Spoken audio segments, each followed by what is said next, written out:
பழங்காலத்துல இருந்து இப்ப வரைக்கும் யாராலையுமே தீர்க்க முடியாத ஒரு கேள்வி இருக்குன்னா அது பேய் இருக்கா இல்லையான்றதுதான்.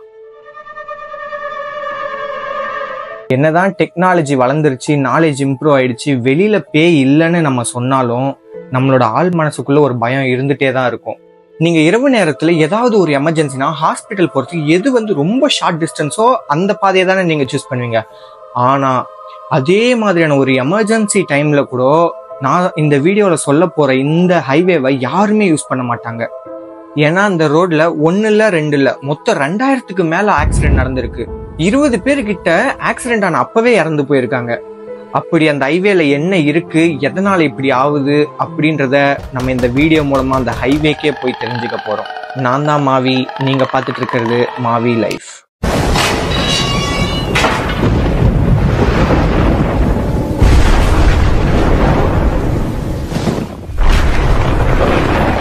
இந்த ஹைவேயோட நேம் தான் கராக் ஹைவே. இது மலேசியால இருக்கு. இந்த ஹைவேயோட லென்த் மொத்தம் 70 கிலோமீட்டர். இந்த ஹைவேவை 1970 தான் ஃபர்ஸ்ட் டைம் கட்டுறாங்க. இந்த ஹைவேல ஒரு இரவு நேரத்துல ஒரு கணவன் மனைவி அப்புறம் அவங்களோட கை குழந்தையோட கார்ல டிராவல் பண்ணிருக்காங்க. திடீர்னு அவங்க நார்மலா போயிட்டு இருந்த கார் ரிப்பேர் ஆகுது.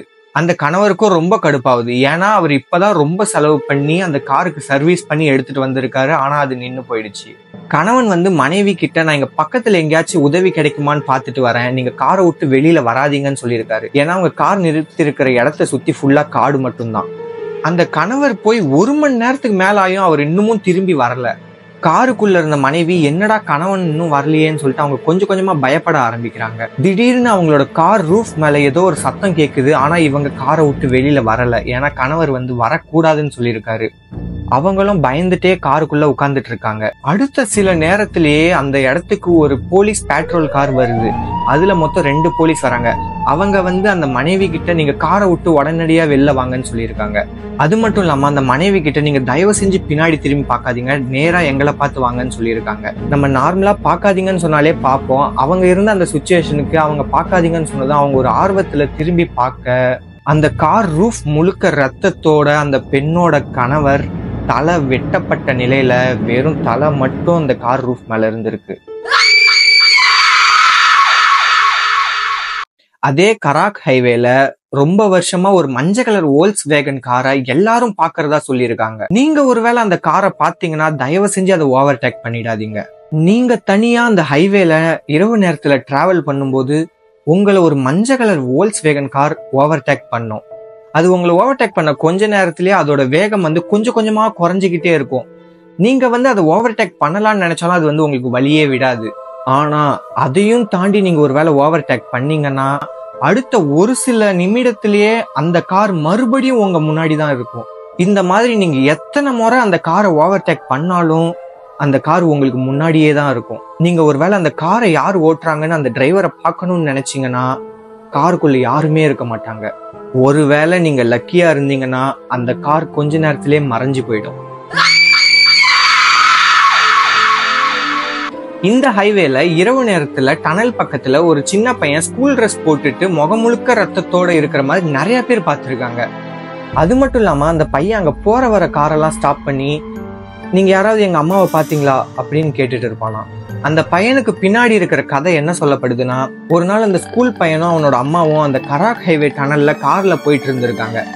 அப்படி போகும்போது அவங்களுக்கு ஆக்சிடென்ட் ஆகுது. அந்த ஆக்சிடென்ட்ல அவங்க அம்மா சீட் பெல்ட் போடாதனால அவங்க காரோட கண்ணாடியை உடைச்சிட்டு போய் வெளியில விழுந்து இறந்து போயிடுறாங்க.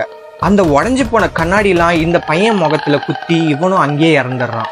ஆனா அந்த பையனுக்கு தான் செத்துட்டோன்றதே தெரியாம இன்னமும் அவன் அதே ஹைவேல அதே டனல் பக்கத்துல அவனோட அம்மாவை தேடிக்கிட்டு தான் இருக்கான்.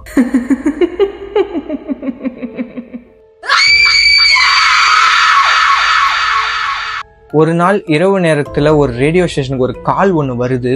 அந்த கால் பண்ணவர் ஆர்ஜே கிட்ட நான் இந்த ஹைவேல என் கண்ணு முன்னாடி ஒரு ஆக்சிடென்ட் ஆகிறத பார்த்தேன்.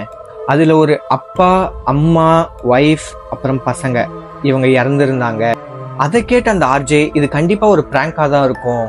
ஏன்னா அந்த ஆர்ஜே ஹோஸ்ட் பண்ற ஷோ யார் வேணா கால் பண்ணி அவங்களுக்கு நடந்த கோஸ்ட் எக்ஸ்பீரியன்ஸ் சொல்லலாம். இந்த கால்ல இதை விட முக்கியமான விஷயம் என்னன்னா அந்த கால் பண்ணவர் கடைசியா நான் சாவறதை என் கண்ணு முன்னாடியே நான் பார்த்தேன் அப்படின்னு சொல்லிட்டு காலை கட் பண்ணிடுறாரு. இதை கேட்ட அந்த ஆர்ஜே ரொம்பவும் டிஸ்டர்ப் ஆகி திரும்ப கால் பண்ண ட்ரை பண்ணிருக்காரு. ஆனா அந்த கால் கனெக்டே ஆகல.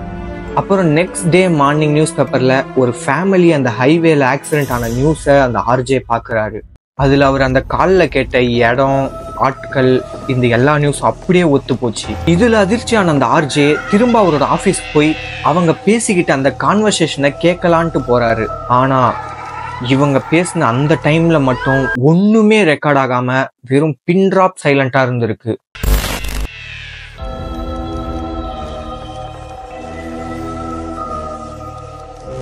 உங்களை கூடிய சீக்கிரத்தில் நெக்ஸ்ட் வீடியோல பார்க்குறேன். பாய்.